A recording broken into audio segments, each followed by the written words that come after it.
Mi nombre es Daniel Caridad López del Río y voy a ser vuestro ponente en esta webinar. Soy licenciado en Ciencias Actuariales y Financieras por la Universidad Complutense de Madrid, licenciado en Administración y Dirección de Empresas por CUNEF, máster en Estadística por la Universidad de Córdoba, máster en Banca y Finanzas por Garrigues y máster en Finanzas Cuantitativas por AFI. Soy doctor internacional en Economía y Jurídico y actualmente soy director de Resolution Group, que es el área de proyectos del grupo BVA, así como profesor y director en distintas escuelas y universidades. La webinar que vamos a ver hoy trata de inversiones alternativas y sobre todo debido básicamente al auge de las inversiones alternativas en los últimos años. Vamos a dividir esta sesión más o menos en unos 45 minutos desde ahora, en el cual yo voy a explicar los principales puntos de las inversiones alternativas, es decir, explicaré bien una introducción, lo que es el real estate, hedge funds, private equity, commodities, productos estructurados, criptomonedas y construcción y valoración de una cartera. Posteriormente, habrá un turno de unos 10-15 minutos aproximadamente de preguntas y respuestas, en el cual atenderé todas las dudas que tengáis. Con lo cual, si tenéis cualquier duda, la podéis hacer a través del chat y yo al final en este turno de question and answer os intentaré contestar uno a uno. Y sin más, vamos a empezar ya con la introducción de este tema. Los mercados secundarios en los últimos años se han caracterizado por una elevada volatilidad, consecuencia de la incertidumbre económica, principalmente en los países desarrollados y también en países en vías de desarrollo. Esta volatilidad lo que ha traído en muchas ocasiones ha sido pérdidas en la gestión tradicional de activos y ha supuesto una mayor regulación por parte tanto de supervisores como de reguladores. Del mismo modo, lo que se ha producido es una caída de rentabilidad de los bonos, tanto corporativos como gubernamentales, debido a los bajos tipos de interés que hay, sobre todo lo estamos viendo actualmente en Europa o en Estados Unidos, aunque sean un poquito superiores, ¿no? Que ha generado realmente una necesidad de nuevas fuentes de ingresos y rentabilidad. Y entre estas nuevas fuentes de ingresos destaca el aumento del peso de las inversiones alternativas sobre inversiones tradicionales. Por ejemplo, los fondos de pensiones asignan una porción cada vez mayor de su patrimonio a este tipo de productos. Y en el gráfico que tenemos ahora en pantalla, en el Pension Asset Allocation, vemos cómo las inversiones alternativas han pasado apenas de un 5% del año 2001 a un 25% del año 2014 en media, ¿no? Si bien en Europa la asignación de los planes de pensiones a la renta fija es mayor que en otras áreas económicas, en Estados Unidos, donde los fondos de pensiones invierten este 25% que hemos dicho. Con lo cual, lo que estamos viendo es que al final la globalización y sobre todo los nuevos productos lo que ha traído es una mayor regulación y, por tanto, una caída de tipos de interés y junto con la mayor regulación lo que ha supuesto es que haya nuevos inversores y nuevos demandantes que lo que están exigiendo son inversiones en otro tipo de productos que, aunque tengan más riesgo, les generen mayores intereses, ¿no? Tradicionalmente los productos de inversión alternativa se han establecido bien en paraísos fiscales o entre inversores de banca privada, ¿no? Con la enorme globalización y digitalización que hay a día de hoy, podemos encontrar este tipo de productos a un nivel muchísimo más estandarizado, como por ejemplo vemos en peer-to-peer, ¿no? Las inversiones alternativas no constituyen un grupo homogéneo de productos. Su principal característica estima que el objetivo de obtener rentabilidad con independencia de la evolución de los mercados, lo que hace atractiva diversificar cartera a los inversores, pero pueden utilizar estrategias diversas y recurrir a una gama de instrumentos, ¿no? Al final aquí lo que tenemos es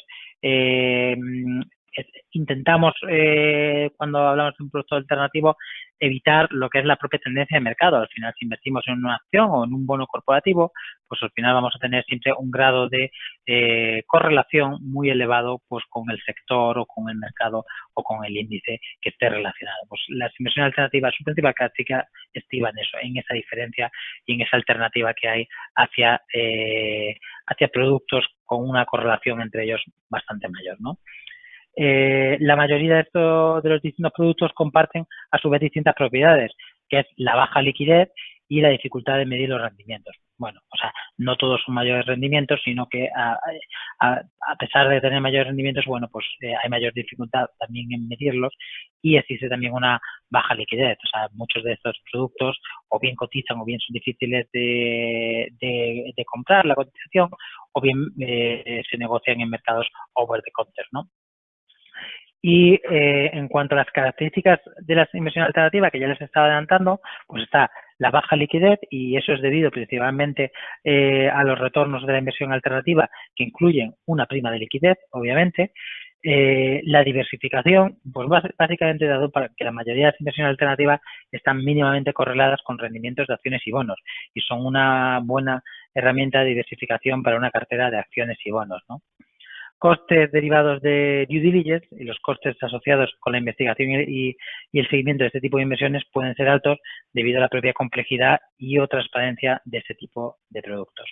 Otra característica es la valoración complicada, porque a veces es muy difícil valorar las inversiones alternativas debido un poco a su falta de transparencia y o a la dificultad de identificar los puntos de referencia de valoración adecuados.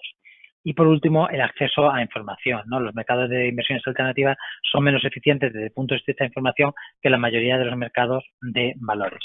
Y estas son las características principales de las inversiones alternativas. Sobre una base de datos históricos, la mayoría de las inversiones en activos alternativos había mejorado lo que es el binomio rentabilidad-riesgo de Markovich y de Sharpe sobre la composición de una cartera basada en acciones y en bonos, ¿no? De hecho, hay muchas inversiones alternativas que tienen altos ratios de SAR como inversiones independientes, ¿no? Sin embargo, la proporción de SAR no puede ser una medida adecuada, dado que las distribuciones de rentabilidad están sesgadas en algunas de estas inversiones, como ya hemos dicho anteriormente, ¿no? Muchos inversores institucionales y personas físicas lo que invierten en este tipo de productos porque combinan el potencial de diversificación con la gestión activa. Y los productos básicos o los tipos de inversión alternativas en las que vamos a enfocar esta sesión, básicamente es la parte de inmobiliario, real estate, fondos de cobertura o hedge fund, capital privado o lo que es private equity, materias primas o commodities, productos estructurados o criptomonedas debido al auge que ha tenido en los últimos años, ¿no? Asimismo, también comentar que lo que existen son índices de referencia para las inversiones alternativas, aunque a menudo cada inversión lo que tiene son atributos particulares que varían de una clase a otra. Al final, el objetivo que debería ser esta webinar es de conocer los tipos e importancia de las inversiones alternativas y saber que hay formas óptimas de construir carteras de inversión, ¿no? Y ya nos vamos al primero de los puntos de inversiones alternativas que vamos a tratar, ¿no? Que son el real estate, ¿no? Y el real estate se trata de activos no financieros como suelo, y en este caso hablamos tanto de urbano, comercial, industrial o agrícola, inmuebles, dícese pues viviendas, oficinas, propiedades comerciales, pabellones industriales, centros logísticos, infraestructuras, pues como autopistas, puertos, aeropuertos, incluso redes de distribución de energía, y recursos agrícolas y forestales, ¿no? Son los tipos de activos no financieros de real estate. Este tipo de inversiones lo que proporcionan es una mayor diversificación en la cartera de acciones y bonos tradicional, y sin embargo, cada activo inmobiliario individual tiene un gran componente de riesgo idiosincrático, ¿no? O sea, al final donde esté situado y el tipo que sea, pues al final marca mucho el tipo de bien. Existen realmente dos grandes grupos de inversiones alternativas de real estate, que es la directa y la indirecta. La directa incluye la propiedad del inmueble y la gestión directa de activos. La principal ventaja de la directa pues es el control directo del activo, obviamente, y su principal desventaja es la liquidez, los altos costes de transacción, la baja movilidad y lo que es la información asimétrica. En este tipo de inversiones es más complicado conseguir una cartera diversificada, salvo que sea un inversor muy grande, ¿no? Entonces, bueno, pues en este sentido, pues está claro que comprar un hotel para el desarrollo, obviamente, pues lo que, por ejemplo, o he dicho un hotel o un inmueble, ¿no? Va a ser mucho más difícil poder transferirlo, y con lo cual la liquidez es mucho más baja que otro tipo de activos. Significa lo que es la indirecta, hay un grupo bien definido de que gestiona propiedades, y en este tipo de carteras se incluyen pues compañías que desarrollan y gestionan inmuebles, ¿no? fideicomisos de inversión inmobiliaria, pues a través de vehículos cotizados como pueden ser las REITs en Estados Unidos o las SOCIMI en España, ¿no? Los fondos de inversión o los fondos inmobiliarios combinados, que son las CERREF, ¿no? Que son inversiones agrupadas en inmuebles gestionados profesionalmente de propiedad privada y que tienen una mayor flexibilidad, sobre todo la diferencia con las REIT o con las SOCIMI.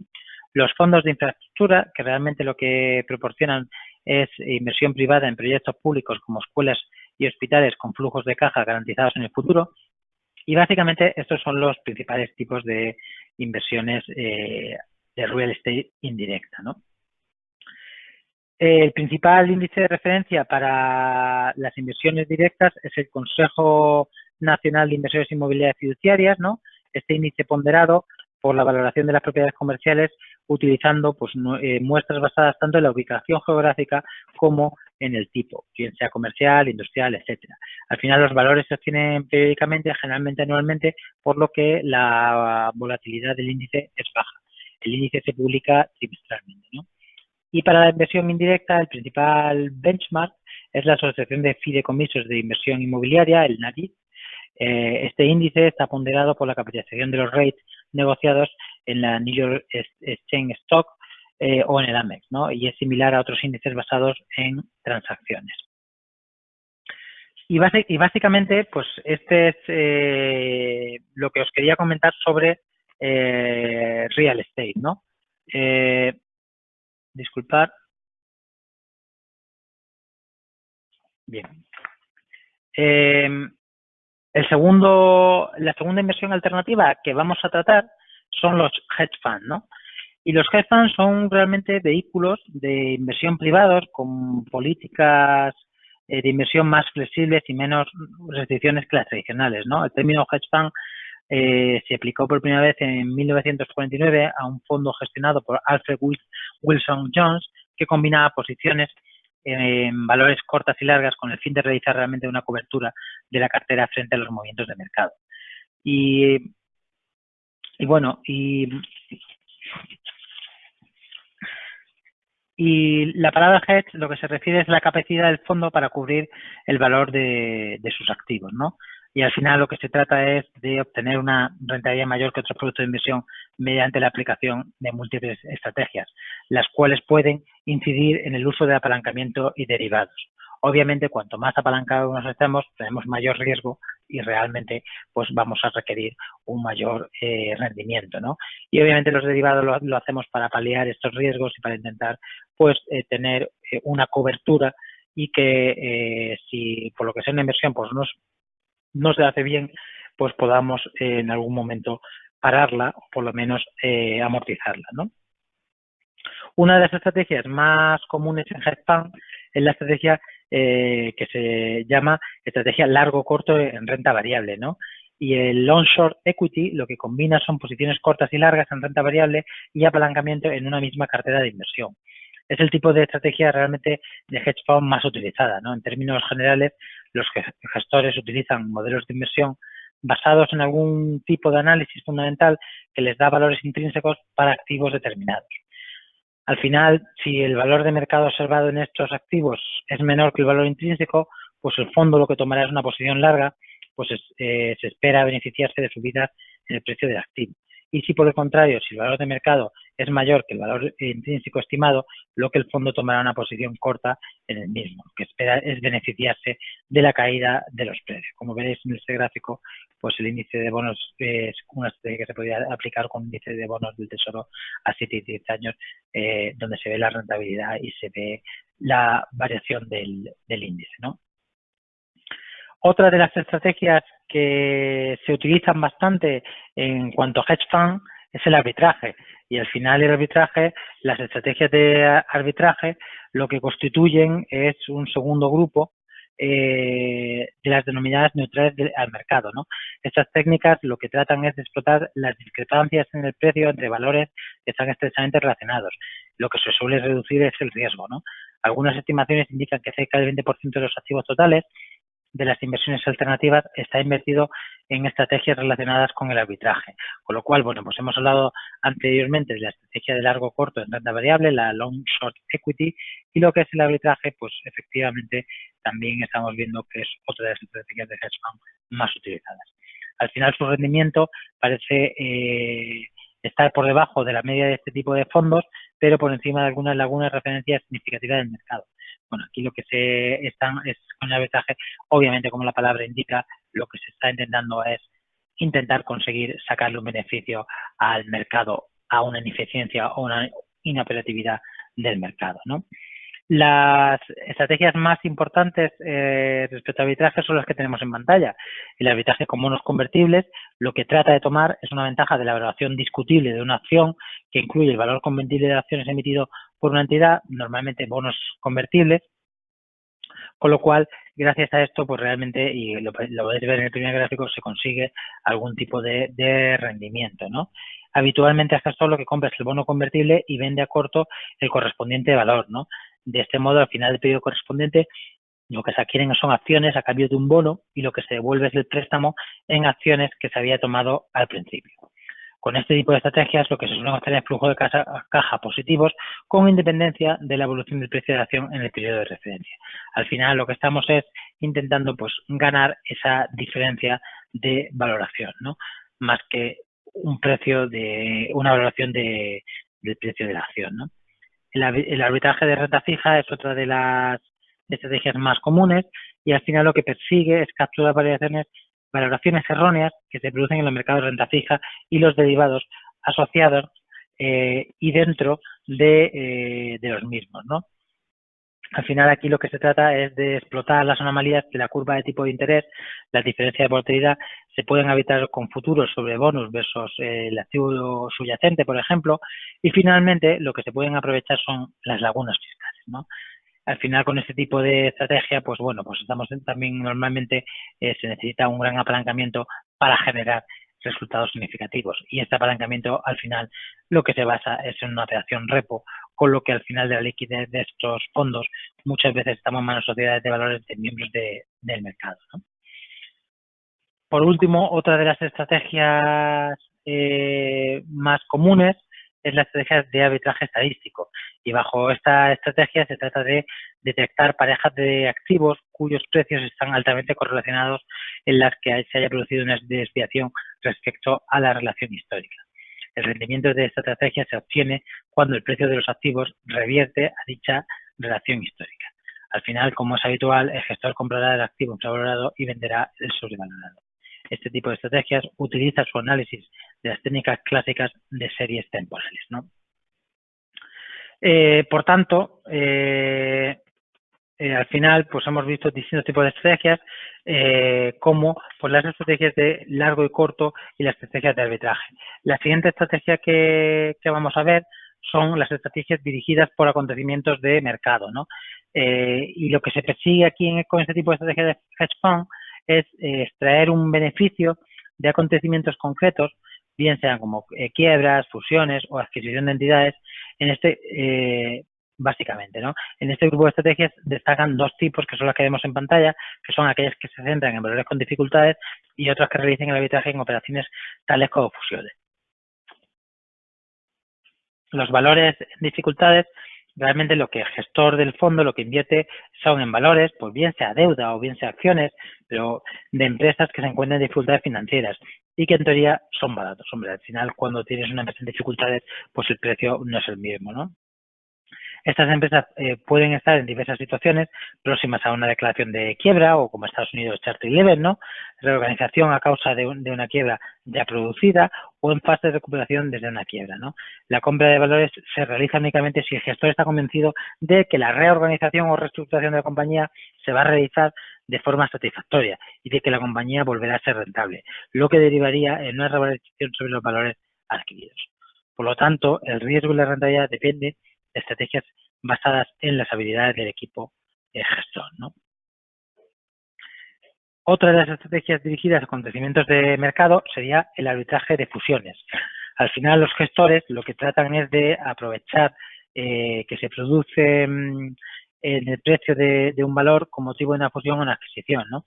Normalmente, cuando se anuncia la adquisición de una compañía o una fusión de dos compañías, el valor de las acciones de la compañía adquirida suele aumentar y del mismo modo el valor de la compañía adquiriente suele disminuir, ¿no? Esto es más o menos así en general, ¿no? O sea, siempre puede haber diferencias, ¿no?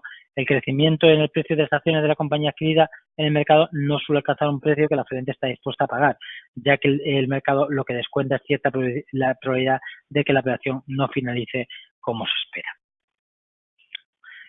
Siguiendo viendo, bueno, y ahí he puesto pues ejemplos de, pues por ejemplo, en el sector farmacéutico que ha habido en los últimos años una cantidad de fusiones muy elevadas, ¿no? Otra de las estrategias, y por último que vamos a ver, son las estrategias de tendencia de mercado. Y realmente una estrategia de tendencia de mercado lo que hace es explotar las tendencias de mercado en renta variable, renta fija o materias primas, ¿no? Y en este grupo lo podemos distinguir dos subgrupos básicos en función de la estrategia. Los fondos macroglobales y los de venta en corto, ¿no? Al final, en venta en corto, lo que tratan es de aprovechar la expectativa de que un precio de un determinado valor va a descender, ¿no? Para ello, el gestor lo que realiza son ventas en cortos, lo que pide prestado es el valor y lo vende en el mercado. Al finalizar el periodo de referencia, se compran los valores en el mercado para devolverlos al prestamista, que también recibe una comisión por el préstamo. Si esta compra se realiza a un precio menor del que el principio se vendió, ¿no? Se producirá un beneficio y, en caso contrario, lo que se producirá será una pérdida. La gestión con futuros, más que un tipo de estrategia, estas inversiones realmente se caracterizan por los instrumentos que utilizan para obtener el rendimiento. En este caso, los futuros, ¿no? Los gestores de estos fondos operan con futuros financieros, pues como por ejemplo índices de valores, tipos de cambio o tipos de interés, y con futuros sobre materias primas. Pues las más habituales pues son petróleo, café, trigo, oro.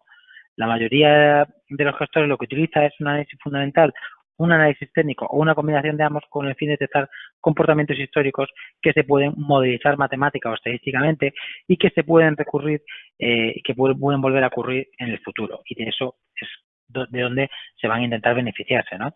Se trata de fondos que utilizan un apalancamiento elevado y realmente se suelen calificar como de alto riesgo, ¿no? Al final, los futuros tienen distintos índices de referencia. Algunos son comunes, como el Mount Lucas Management Index, que lo que hace es replicar la rentabilidad de una estrategia que sigue tendencia de mercado.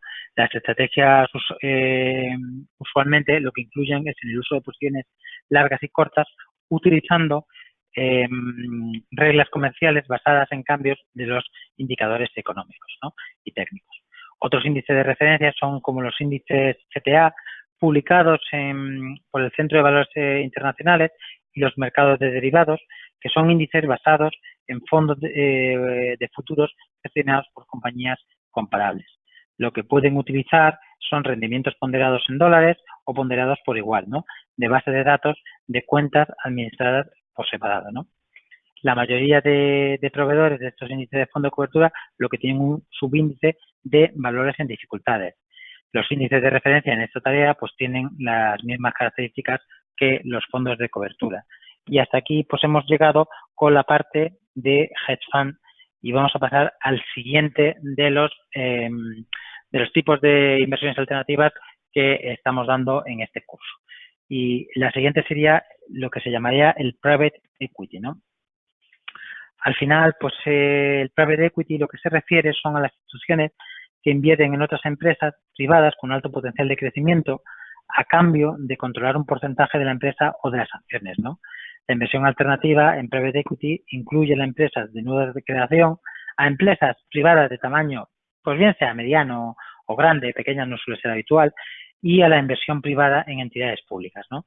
Al final, las principales características son las que tenemos en pantalla, que es la inversión en forma de capital, obviamente, la participación es de duración limitada, es decir, una inversión temporal o transitoria que permita modular el plan de negocio. El fondo de private equity pacta normalmente la presencia en el consejo y aporta sus conocimientos y experiencia en la gestión de la empresa. Obviamente, el private equity, la diferencia es que ellos van a querer controlar lo que es la gestión y lo que es la dirección de la empresa, ¿no? al final, controlando la gestión y la dirección de empresa, tienen una experiencia en otro tipo de empresas y lo que esperan es explotar esta experiencia y este saber hacer para que la empresa llegue a unos objetivos concretos, ¿no? Al final, bueno, pues para diferenciar el tipo de inversión en private equity, lo que es necesario es identificar la etapa de desarrollo de la empresa en la que se plantea realizar la inversión, ¿no? Por lo tanto, al final el ciclo de vida de la compañía, como vemos en pantalla, puede determinar el tipo de producto de private equity, ¿no? Al final, pues lo que una empresa en private equity, pues sobre todo serán las que se interesen por empresas que estén sobre todo en una introducción o una primera etapa de crecimiento, o bien las empresas en declive. En madurez, pues es raro que un private equity se interese por una empresa, a menos que los dueños quieran venderlo, ¿no? Uno de los principales tipos de private equity es lo que habéis escuchado como buyout, leverage buyout o compra apalancada, ¿no? Y realmente este tipo de private equity está dirigido a empresas jóvenes o a startups, ¿no? Como decíamos al principio, pues lo normal era pues, dedicarte pues, a empresas que están bien en el momento inicial de su creación, muy joven, que todavía tiene mucho potencial de crecimiento, o empresas que están en declive. Y el buyout está dirigido a la primera de ellas, ¿no? Cuando la compañía está en la fase de introducción de la generación de flujos de caja, es limitada o nula y raramente tienen beneficios, ¿no? El valor de la empresa suele ser pequeño, desarrollan o aplican nuevas tecnologías y se realiza una participación minoritaria. No se suele utilizar apalancamiento en este tipo de private equity. Es verdad que a veces se utiliza algo, o sea, es el propio apalancamiento que ya lleva la compañía por sí, y los gestores del fondo pues tienen una experiencia como socios de la startup y lo que hace es aportar conocimientos, ¿no? Otra de las estrategias de private equity es lo que llamamos el capital riesgo, ¿no? Y el capital riesgo lo que está dirigido pues es a justo dentro del ciclo de vida que habíamos visto de las empresas, a justo el contrario, a empresas maduras o en fase de madurez o de declive, ¿no? Este tipo de compañías realmente lo que suele tener son ya ingresos significativos, ¿no? Generan flujos de caja positivos e incluso pueden estar preparándose para una oferta pública de venta, ¿no? Para una salida a bolsa. El valor de la empresa obviamente no es como la startup, ahí sí que suele ser grande, ¿no? Y la tecnología no es un factor de referencia porque ya son empresas ya maduras, ya que ya tienen un desarrollo y ya que han hecho inversiones tecnológicas, ¿no? Se realiza una toma de control de la empresa en la que se invierte y se suele emplear el apalancamiento a través del uso de deuda bancaria o de deuda alternativa. Los gestores son expertos realmente en banca de inversión, en banca corporativa, en finanzas, en consultoría y en contabilidad, ¿no? Y este tipo de inversiones obviamente pues, son más grandes y conllevan un mayor riesgo. Sin embargo, el potencial de los rendimientos también es mayor porque realmente estamos hablando de compañías que ya están en funcionamiento y compañías que ya tienen un know-how y ya están rodando, ¿no? La inversión directa en private equity realmente es cuando el inversor adquiere directamente la empresa, por ejemplo, a través de la compra pues, de unas acciones precedentes, ¿no? Por lo que hay un pago mínimo garantizado antes que los accionistas ordinarios sean pagados. Lo que es la inversión indirecta se realiza generalmente a través de fondos de private equity que incluyen capital riesgo y los fondos de compra. Realmente es una sociedad de responsabilidad limitada de private equity. El gestor lo que invierte es el dinero de los inversores en multitud de compañías y lo que intenta es obtener un rendimiento mediante el desarrollo de sociedades de cartera y liquidación de inversiones en un periodo de tiempo muy específico. Esta es otra de las características del private equity. Es la dimensión que quieren los nuevos dueños de una empresa de tener. Si no son cortoplacistas, pero tampoco están esperando en el largo plazo, están esperando más o menos en un plazo medio en el cual pueden sacar el rendimiento de la empresa, venderla y así obtener un beneficio, ¿no? Desde el punto de vista del inversor en private equity, las características de este tipo de activos pues son inversiones a largo plazo, son ilíquidas, flujos de caja irregulares e impredecibles y hay una, obviamente, como hemos dicho anteriormente, una descorrelación con otro tipo de activos, ¿no? Se diferencia de un fondo de inversión tradicional en que son fondos cerrados con flujos de caja predecibles en tiempo y cuantía que no tienen un valor liquidativo diario, ¿no? Desde el punto de vista del inversor en private equity, las características de este tipo de activos pues son las que podemos ver en la pantalla, ¿no? O sea, vemos que hay una serie de compromisos en los primeros años, unos lo que se llaman drawdowns en los siguientes y lo que son las distribuciones, que es lo más importante para el private equity en los últimos años de esta inversión, ¿no? Un periodo estándar de la vida de private equity podría ser alrededor de 10 años con 2 años de extensión, más o menos es el estándar. En la fase inicial, pues el gestor recibe el interés de los inversores en el fondo expresado de forma de un importe comprometido, que es lo que vemos en compromisos. Una vez que se alcanza un volumen total, el gestor considera necesario para desarrollar la estrategia, se cierra el fondo y se inicia la fase de inversión, que suele durar varios años, que es la que vemos como drawdowns. A medida que se va comprando empresas, se va solicitando a los socios que vayan aportando una parte de su capital comprometido.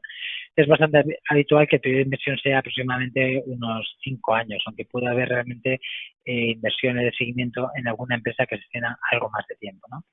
Finalmente empieza la fase de desinversión durante la cual el gestor va vendiendo las empresas que tienen cartera y devolviendo el dinero a los socios del capital privado. Y más o menos estas que tenemos en pantalla, pues es más o menos el organigrama de cómo funciona pues lo que sería un private equity, ¿no? Entre el comienzo y la finalización de un fondo de private equity, sus TIR, sí, o sea, sus rendimientos, ¿no? Medidos como en forma de TIR, siguen una figura conocida como curva J, ¿no? Que es la que tenéis en pantalla, ¿no? Los fondos suelen sufrir habitualmente una caída de valor en los primeros años antes de mostrar rendimientos positivos en los últimos años de vida del vehículo, ¿no?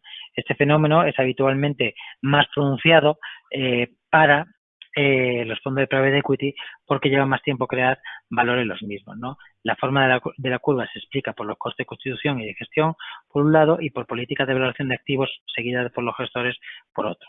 Al final, durante la vida del fondo, la TIR se calcula utilizando lo que es el valor liquidativo como último flujo de caja, lo que realmente lo que supone es una liquidación de la cartera de valoración actual de la misma, ¿no? Al final está haciendo un valor actual de la misma cartera.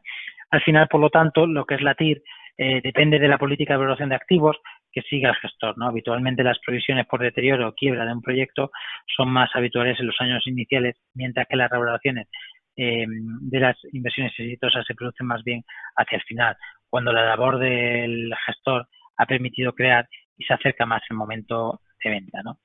Al final, todo esto lo que enlaza además son con las políticas de valoración de activos conservadoras, que lo que obligan es a provisionar en cuanto se conoce el riesgo. En cualquier caso, la TIR lo que resulta es más fiable cuando más nos aproximamos al final de la vida del fondo, porque en su cálculo descansa más distribuciones reales de caja y menos valoraciones subjetivas de activos. Como veis en el gráfico, pues si le hiciésemos en el año 4, en el año 5, pues los flujos positivos pues realmente serían muy pequeños. Y es a partir del año 7, 8 donde hay flujos que realmente permiten que salgan TIR positivas y TIR positivas majas, o sea, con un importe que sea óptimo, ¿no? Como es práctica habitual en pagar costes de arranque y gestión de los primeros desembolsos, inicialmente el valor de los activos de fondo es menor que el capital aportado por los socios. Además, durante los años iniciales, estos costes comparados con el capital realmente invertido parecen desproporcionadamente altos, ya que para base su cálculo del capital comprometido y no del capital invertido, ¿no? Y realmente esto es lo que os quería contar sobre el private equity. El siguiente producto que vamos a ver son las llamadas commodities, que se conocen como commodities o materias primas, a la materia extraída de la naturaleza y que se transforma para elaborar materiales que más tarde se convertirán en bienes de consumo. Al final, las inversiones en materias primas también pueden clasificarse como directas o indirectas, y la inversión directa es la compra de un producto físico, bien sea productos agrícolas, petróleo, metales, o la compra de derivados como futuros sobre estos activos, ¿no? La inversión indirecta en materias primas generalmente se realiza a través de empresas cuyo negocio principal está asociado con una materia prima. Por ejemplo, invertir en un metal a través de una propiedad de las acciones de una compañía minera, ¿no?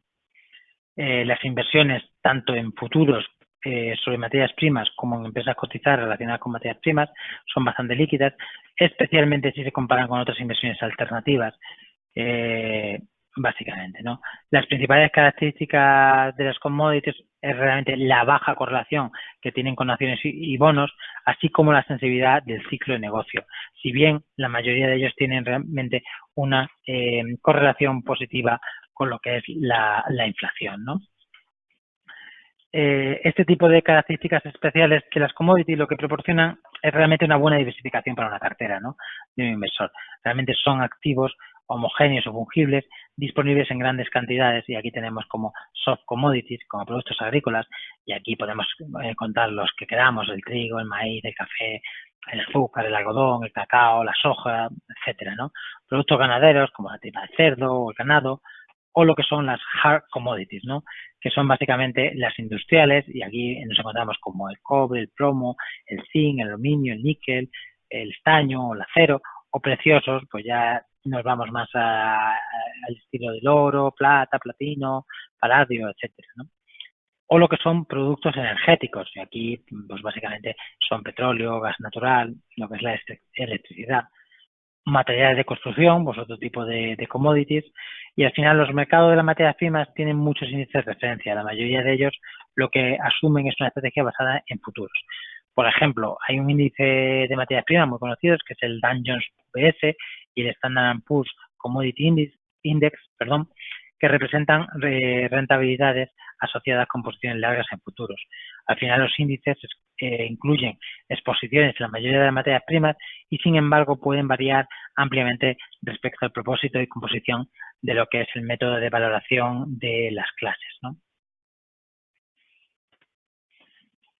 El siguiente producto que vamos a ver serían los llamados productos estructurados, y un producto estructurado es una combinación de dos o más instrumentos financieros que forman una sola estructura, ¿no? Se trata de un paquete único e indivisible que consiste en la unión de un producto vinculado a tipos de interés más un derivado, o realmente o más de uno, ¿no? El derivado financiero lo que está referenciando a uno o unos activos a los que se denomina subyacente a un plazo de antemano, y existen realmente multitud de subyacentes, bien índices bursátiles, acciones, tipos de cambio, tipo de interés, etcétera, ¿no? La evolución de activos subyacentes es la que condicionará la rentabilidad del producto estructurado, además, obviamente, de la devolución del importe invertido a vencimiento, ¿no? La incorporación del derivado financiero al estructurado como parte integrante del producto lo que permite realmente es aportar una mayor rentabilidad fija o variable, asumiendo un riesgo determinado durante la vida de un producto y o a vencimiento, es decir, en el momento en el que finaliza el plazo. Son instrumentos creados con la intención de demostrar unas determinadas características en cuanto a rentabilidad y riesgo, ¿no? Existen multitud de productos estructurados que realmente dependerán en gran medida del activo subyacente, como renta variable, y aquí tenemos acciones, índices, tipos de interés como Euribor, Libor, etcétera, como renta fija corporativa, aquí tenemos spread de crédito, cupón, materias primas, lo que es el Brent, oro, divisas, pues como euro dólar o dólar yen, o híbridos, una cierta combinación de activos subyacentes, ¿no? Las principales características de este tipo de operaciones es básicamente la complejidad de los contratos, ¿no? Y básicamente en este tipo de operaciones, pues como el funcionamiento suele ser tan complicado, pues todas las puntualizaciones de que depende de la rentabilidad del producto deben recogerse en el contrato, ¿no? La cancelación anticipada. Algunos productos estructurados ofrecen la posibilidad de cancelación antes de la fecha de vencimiento, y siempre y cuando se den una serie de circunstancias establecidas en la contratación del producto. Al final, una amplia variedad de estructurados, pues tanto de activos subyacentes que establezcamos y los mercados donde operemos. Al final, la rentabilidad de este tipo de productos lo que está es unida a la evolución de sus activos de referencia, como índices bursátiles, fondos, divisas, crédito, acciones, etcétera, por lo que realmente suelen resultar bastante predecibles, ¿no? Muy predecible, perdón. En cuanto a los productos estructurados más importantes, en lo que vamos a analizar, pues lo que se llaman depósitos estructurados, que se componen de dos segmentos de inversión, uno con un interés fijo y otro a un plazo corto, no más de un año generalmente, y otro con un interés variable y en un plazo de al menos un año, que van a estar vinculados entre sí, ¿no? El titular corre obviamente con el riesgo de asumir pérdidas, ¿no? En cuanto a los bonos estructurados, son instrumentos financieros asociados a la evolución de un activo determinado llamado activo subyacente al que queda vinculado la rentabilidad final del producto. Este elemento externo, o sea, lo que es el activo subyacente, puede estar constituido por una gran variedad de activos como acciones, índices bursátiles, divisas, materias primas, fondo de inversión, tipo de cambio, etcétera, ¿no? El titular puede asumir pérdidas de capital derivadas de la inversión, ¿no? Otro tipo de producto es el CDS y una permuta de incumplimiento crediticio o Credit Default Swap es realmente un producto financiero, es un derivado que consiste en una operación financiera que da coberturas de riesgo, incluido lo que es dentro de la categoría de productos derivados de crédito, que se materializa realmente mediante un contrato swap sobre un determinado instrumento de crédito. Normalmente es un bono o un préstamo en el que el comprador de la permuta lo que realiza es una serie de pagos periódicos al vendedor y a cambio lo que recibe es una cantidad de dinero en caso que el título de dicho activo subyacente al contrato sea impagado, o sea, es decir, haga default a su vencimiento o la entidad emisora incurra en una suspensión de pagos. Realmente lo que estamos haciendo es un producto de cobertura en caso de que una empresa en la que estemos invirtiendo pues haga algún tipo de default. Por último, el último producto que vamos a ver son las criptomonedas y las criptomonedas pues es una nueva forma de pensar y desarrollar mecanismos económicos aplicando técnicas criptográficas y herramientas tecnológicas, ¿no? La criptoeconomía lo que realmente combina lo que es la teoría económica y las teorías tecnológicas, ¿no? De redes, de ciencias de computación, que permiten crear nuevas herramientas tecnológicas basadas en el blockchain, ¿no? Una criptomoneda o criptodivisa o cryptocurrency es un medio digital de intercambio y pueden ser intercambiadas y operadas como cualquier otra división tradicional. En los sistemas de criptomonedas se garantizan la seguridad, integridad y equilibrio de los estados de cuentas, es decir, lo que llamamos contabilidad. Una gran mayoría de las criptomonedas usan una tecnología denominada blockchain, que lo habréis oído muchos de vosotros, que son equipos nodos que comparten un libro contable donde cada operación es actualizada en todos los nodos. Al final, el Bitcoin fue la primera criptomoneda que empezó a operar, la publicó Satoshi Nakamoto en el año 2009 en una lista de correo electrónico. Satoshi lo que abandonó el proyecto a finales de 2010 sin revelar mucho sobre su persona y desde entonces han aparecido muchas otras con diferentes características y protocolos como Litecoin, Ethereum, entre otras muchas, ¿no? Bitcoin realmente es una moneda como el euro, el dólar estadounidense, que sirve para intercambiar bienes y servicios. Sin embargo, a diferencia de otra moneda, el Bitcoin es una divisa electrónica que presenta novedosas características y realmente lo que destaca es por su seguridad y facilidad de intercambio a nivel mundial, ¿no? Altcoins realmente es una construcción simplificada de las palabras alternative y coins, ¿no? Y podría traducirse, por tanto, literalmente como monedas alternativas. El término altcoins lo que se refiere son a criptomonedas que se derivan del código fuente de Bitcoin, ¿no? Y las principales características de las criptomonedas pues son las que tenemos en pantalla, ¿no? Lo que llamaríamos la descentralización, es la mayoría de las criptomonedas son descentralizadas, lo que significa que no son controladas por ninguna entidad financiera, Estado o empresa, haciéndose inexistente la posibilidad de shock de oferta por esta vía. Realmente son de un solo dueño, esto implica que ninguna otra persona puede acceder a ellos, eliminando la posibilidad de congelar o cerrar cuentas arbitrariamente. Tienen comisiones más bajas, en el intercambio de bienes y servicios con la criptomoneda no es necesario tener intermediarios. Al pasar el dinero directamente de una persona a otra, lo que se elimina son los cobros asociados en las transacciones, siendo estos considerables menores a los del mercado tradicional. Sin embargo, en momentos de alta congestión, estas comisiones pueden aumentar considerablemente en algunos blockchain como Bitcoin, el problema que se ha intentado solucionar con algunas de las diferentes bifurcaciones en el pasado que dieron al nacimiento de Bitcoin Cash y Bitcoin Gold, por si os suena, ¿no? La seguridad para todas las partes, al no revelar las cuentas bancarias o los números de tarjetas de crédito o débito, el riesgo de sufrir por estos ítems se reduce a cero. El complejo sistema criptográfico es una tecnología que hace imposible su duplicación o falsificación, con lo cual, bueno, están evitando distintos tipos de riesgos. realmente tienen un valor en monedas tradicionales, ¿no? Pueden ser cambiados por dólares, euros o cualquier otra moneda en cualquier instante, ¿no? Y ya terminando con las criptomonedas, una de las principales características es que son un medio de cambio de cualquier divisa. Esta es la principal característica, ¿no? Pero con la gran diferencia que no dependen realmente ni de un banco central ni de un gobierno que controle su emisión. Es más, la tasa de creación de la mayoría de estas se estima ex ante, por lo que es conocida y no depende de complicados factores macro, ¿no? Esta es la característica principal para los traders, ya que no deben considerar o estimar tantos factores como el caso del resto de las divisas tradicionales, donde se deben conocer bien las variables económicas y obviamente políticas.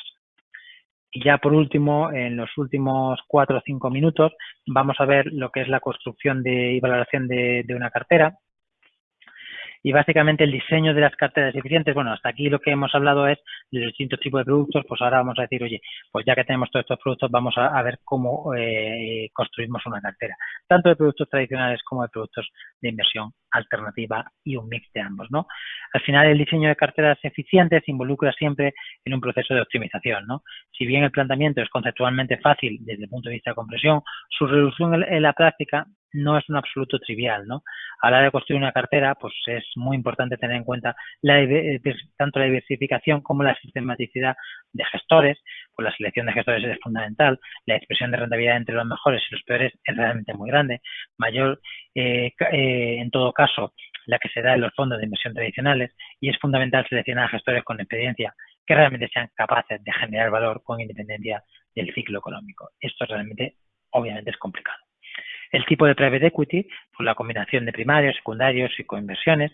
La estrategia, pues por tamaño de empresa, valoración, crecimiento, situaciones especiales. El mercado geográfico, lo que es el sector o la industria. La fase de vida de productos, si está en semilla, crecimiento, desarrollo, decadencia, etcétera. O la añada del private equity, una superposición de diferentes curvas de J de cada año, de forma que no todos los flujos de caja negativos de la parte inicial de la curva J se concentran en el mismo año. Al final, en la práctica, el problema principal que se plantea en la diversificación es el elegir la proporción invertida en cada activo, de modo que se obtenga realmente una cartera eficiente, es decir, que proporcione el mínimo riesgo para una rentabilidad dada o la máxima rentabilidad para un nivel de riesgo dado. Esta idea lo que nos conduce es el concepto de frontera eficiente, que resulta un potente instrumento conceptual y de utilidad en la práctica, ¿no? Lo que es la gestión de liquidez realmente es uno de los aspectos más importantes a la hora de construir una cartera de inversiones. Sin embargo, hay que diferenciar entre el capital comprometido y el capital privado. Si se quiere asegurar la liquidez, lo que habrá que invertir en activos monetarios a corto plazo a costa de rentabilidad. Y por el contrario, si lo que se quiere es más rentabilidad, pues lo habrá que invertir en activos con mayor plazo de vencimiento, pero entonces se tendrá que asumir un riesgo de mercado si hay que vender dichos activos antes de su vencimiento para hacer frente a compromisos de pago. Al final tenemos varios tipos como las acciones cotizadas, los activos alternativos como hedge fund o los private equity cotizados. Las acciones cotizadas igual lo que nos dan es una máxima rentabilidad al mismo tiempo que garantiza liquidez, pero añade lo que es riesgo de mercado y no correlaciones de activos tradicionales. Lo que son los activos alternativos como hedge fund, lo que hacen es maximizar la rentabilidad y minimizar la correlación con activos tradicionales, pero la liquidez es limitada. Y lo que son los private equity cotizados, lo que nos dan una rentabilidad de liquidez y supuestamente no correlacionados, pero en realidad el private equity cotizado se mueve muchas veces de forma parecida a la renta variable tradicional, ¿no? Y ya por último, para acabar, hay que intentar minimizar siempre el riesgo de impago, ¿no? De un compromiso, porque dicho impago lo que va a suponer es estar acompañado de fuertes penalizaciones, pues como son intereses de moda, declaración de default de inversor, cierre de la posibilidad de inversor de participar en futuras inversiones, puntos suspensivos, ¿no? Al final, la dificultad de la valoración de este tipo de carteras de inversiones alternativas radica en la propia valoración de cada uno de los productos que se compongan, y es una de las características iniciales que habíamos comentado de las inversiones alternativas. Realmente, a pesar de ello, si se consigue asignar un rendimiento y un riesgo a cada producto, se podría utilizar, por ejemplo, el modelo de optimización de carteras de Markowitz o de SAT, ¿no? Y hasta aquí es la exposición de lo que son las inversiones alternativas. Y ahora, si queréis, pues lo que tenemos son unos 7 minutos para que hagáis las preguntas que estiméis y os iré contestando en orden de que vayáis haciendo. Así que, bueno, pues quedo a la espera, ¿no? Bueno, pregunta, a ver, pre- pregunta aquí eh, Michael Martín, que quién regulariza la criptomoneda, porque se valoriza, se devalúa. Bueno, porque cotiza. O sea, se valoriza o devalúa porque están cotizando. O sea, al cotizar, pues obviamente hay una fluctuación. ¿Y por qué la fluctuación? Pues un poco por las expectativas de mercados, ¿no? De las criptomonedas, ¿no? Cuando ha habido algún problema con las criptomonedas, hemos visto como realmente se ha devaluado mucho después de que en los últimos años hubiese tomado muchos valores. Por ejemplo, como cualquier tipo de activo, ¿no? O sea, al final es otro tipo de activo, es una inversión alternativa, pero es otro tipo de activo, ¿no? Vale. Eh, por otro lado, está preguntando Stephanie que cuál es el porcentaje de distribución que sugiere para un portfolio de inversiones alternativas. Pues depende del inversor, ¿no? Y de las expectativas del inversor. Al final aquí lo que tenemos siempre es que tener en cuenta el binomio rentabilidad-riesgo de Markovich y decir, oye, bueno, si queremos asumir un mayor riesgo, pues debemos asumir una mayor rentabilidad. Y en este caso, pues el porcentaje para un portfolio de inversiones alternativas pues sería mayor. Pero bueno, estamos hablando, pues depende de la edad del inversor, depende de cuánto vaya a invertir y depende de cuáles son las expectativas que tenga. O sea, si yo tengo unas expectativas de tener unas inversiones a una serie de años que me den, por ejemplo, un 20% de rentabilidad, pues obviamente tendré que invertir un porcentaje muy alto en inversiones alternativas.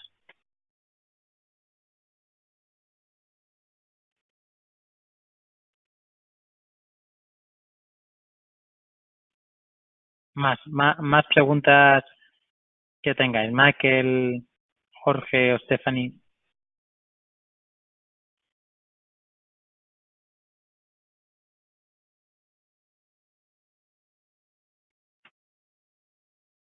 Venga, nos quedan 4 minutos. A ver si tenéis alguna duda que plantear.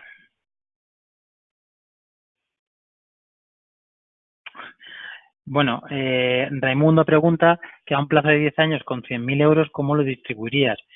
Pues Raimundo, pues te preguntaría primero tu edad. Si eres joven, pues diría, bueno, pues si eres joven y 35, vale. Eh, pues eres joven, 35, con lo cual, bueno, pues tienes tiempo de recuperarlo.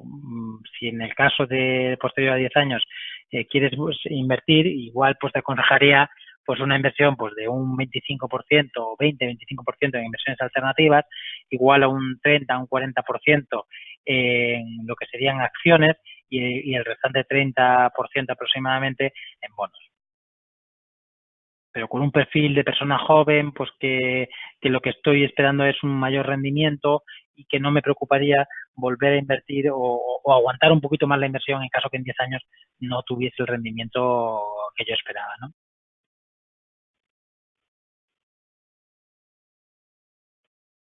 Venga, más preguntas.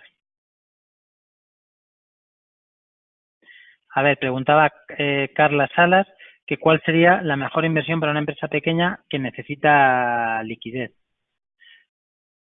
Mm, Aquí, Carla, déjame, o sea, si una empresa pequeña necesita liquidez, no es una inversión lo que está necesitando, lo que está buscando es una financiación, ¿no? O sea, es decir, si yo soy una empresa pequeña y tengo exceso de liquidez, es cuando puedo invertir. Si soy una empresa pequeña y busco liquidez, lo que tengo es que buscar es una financiación.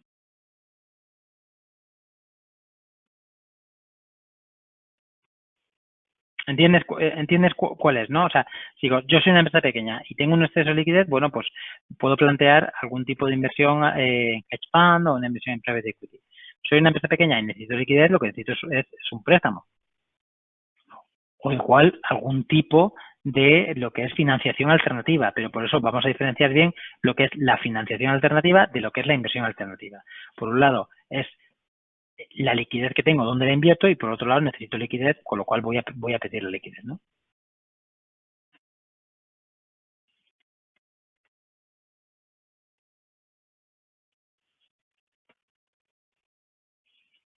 Bueno, pregunta Yael que si invertir en CETES es rentable. Pues depende. Es que aquí, o sea, rentable o no, o sea, es que depende de las expectativas que haya, ¿no? Al final, emitir en certificado de tesorería de una federación, pues como un bono mexicano, pues depende. O sea, al final es rentable, pues si entonces no tienes pues, tienes una aversión al riesgo, pues sí, será rentable.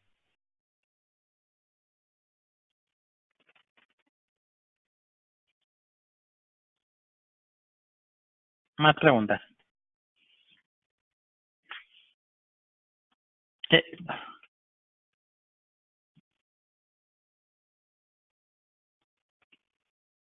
No, no, claro, depende de la inversión, como dice ya él.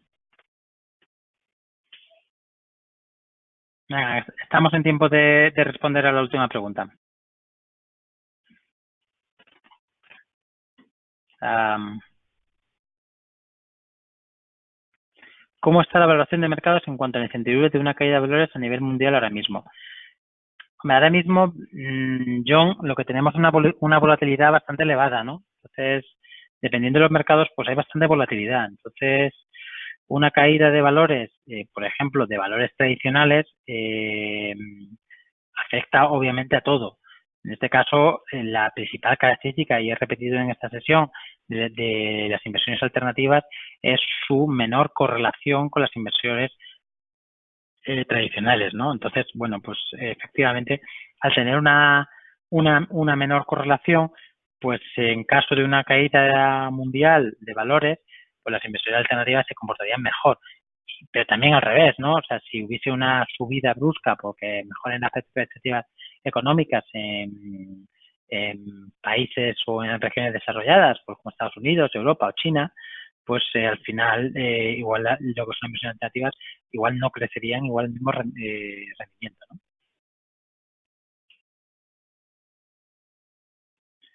Bueno, ya estamos fuera de tiempo, lo que agradeceros a todos los participantes vuestra asistencia y también por las preguntas planteadas y bueno, pues en caso que queréis profundizar más sobre este tema, pues en EALDE os esperamos en esta clase de inversiones alternativas, que todo esto pues lo desarrollamos y la aceptación es bastante buena. Pues muchas gracias a todos por vuestra asistencia.